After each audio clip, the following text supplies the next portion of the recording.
ظہور دجال کی نشانیاں اور اس کے مختلف دعوے۔ دجال یہودیوں میں سے ہوگا، عوام میں اس کا لقب مسیح ہوگا، اس کی دائیں آنکھ میں پھلی ہوگی، اس کے گھنگرو دار بال ہوں گے، وہ سواری میں ایک بہت بڑا گدھا استعمال کرے گا۔ سب سے پہلے ملک عراق و شام میں ظاہر ہوگا، جہاں وہ نبی و رسول ہونے کا دعویٰ کرے گا۔ پھر وہاں سے اصفہان چلا جائے گا۔ اصفہان میں اس کے ساتھ 70,000 یہودی ہوں گے۔ یہیں سے وہ مزید تکبر میں مبتلا ہو کر خدا ہونے کا دعویٰ کرے گا اور چاروں طرف فساد برپا کرے گا، اور زمین میں بہت سے مقامات پر جا کر اپنے آپ کو خدا کہلوائے گا۔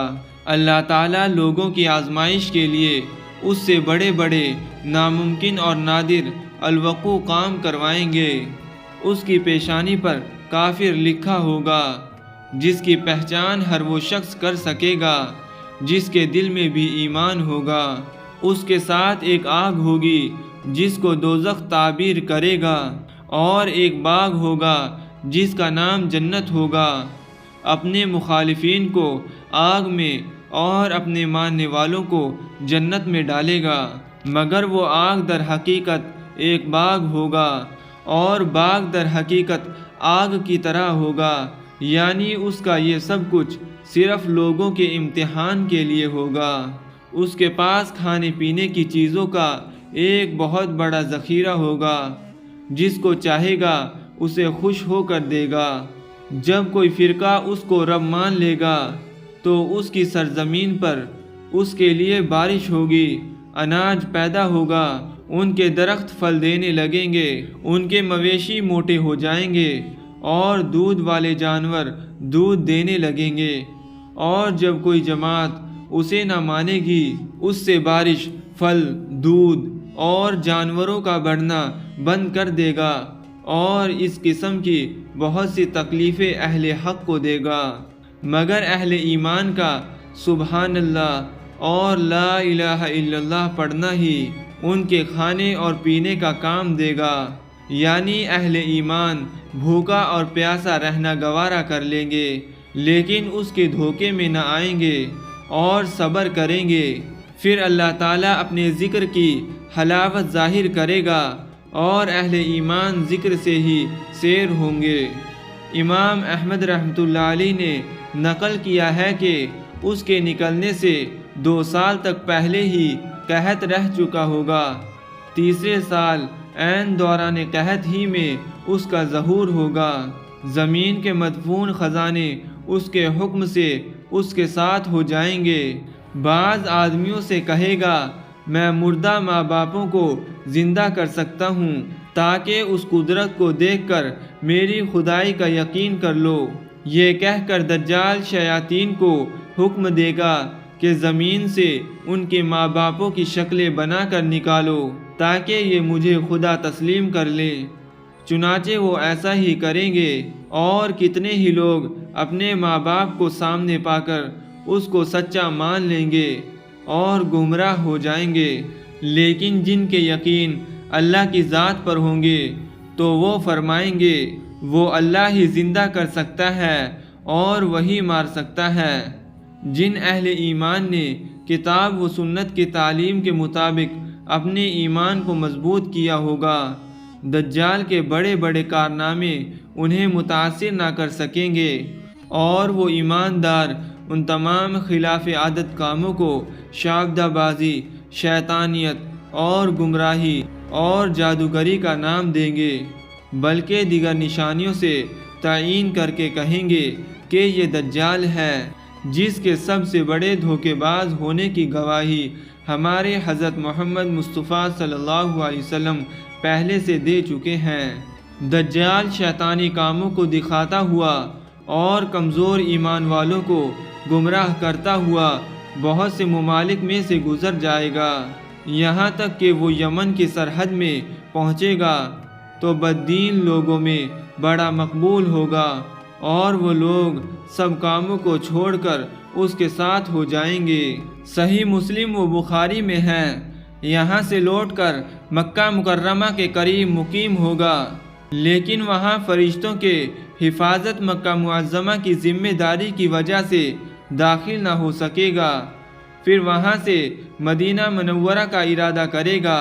صحیح بخاری میں ہے، اس وقت مدینہ طیبہ کے 7 دروازے ہوں گے، ہر دروازے کی حفاظت کے لیے اللہ تعالیٰ 2 فرشتے فرمائیں گے، جن کے ڈر سے دجال کی فوج اس شہر میں نہ داخل ہو سکے گی۔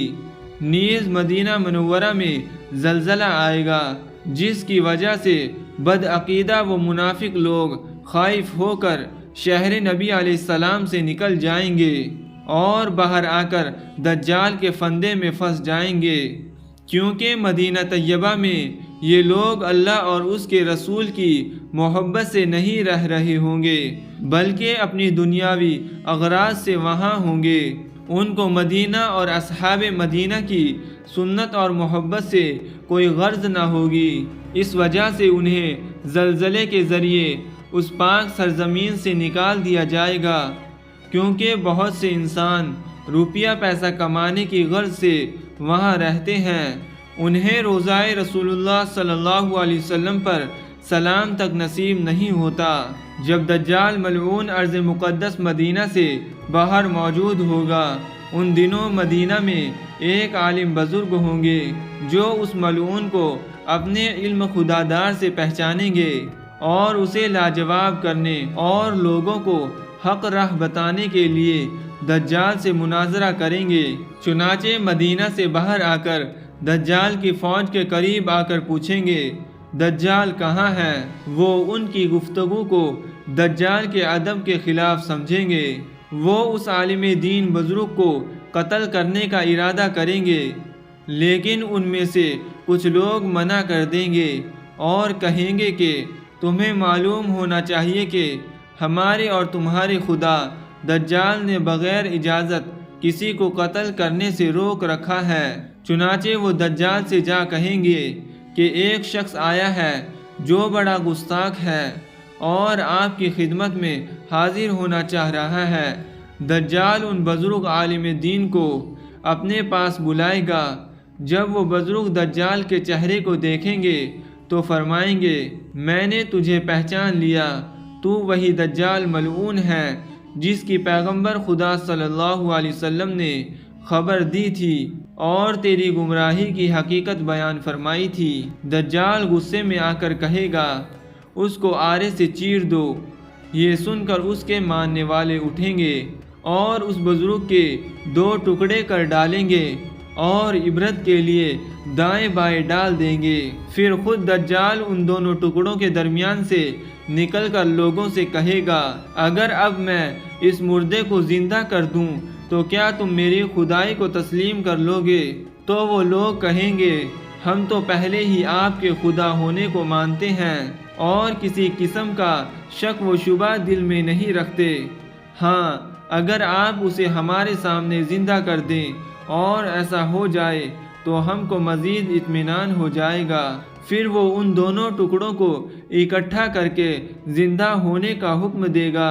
چنانچہ وہ خدائے قدوس کی حکمت اور ارادے سے زندہ ہو کر کہے گا، اب تو مجھے پورا یقین ہو گیا ہے کہ تو وہی مردود دجال ہے کہ جس کے لعنتی ہونے کی خبر پیغمبر خدا صلی اللہ علیہ وسلم نے دی تھی۔ دجال جھنجلا کر اپنے ماننے والوں کو کہے گا کہ اس کو دوزخ میں ڈال دو۔ یہ سن کر اس کے مریدین اس بزرگ کی گردن پر چھری پھیریں گے، مگر اس سے انہیں کوئی تکلیف نہ پہنچے گی۔ دجال شرمندہ ہو کر انہیں اپنے خود ساختہ دوزخ میں ڈالے گا، مگر حضرت ابراہیم علیہ السلام کے معجزے کی طرح وہ آگ ان پر ٹھنڈی اور سلامتی والی ہو جائے گی۔ اس کے بعد دجال سے یہ طاقت چھین لی جائے گی اور کسی مردے کو زندہ نہ کر سکے گا، اور یہاں سے ذلیل و رسوا ہو کر ملک شام کو روانہ ہو جائے گا۔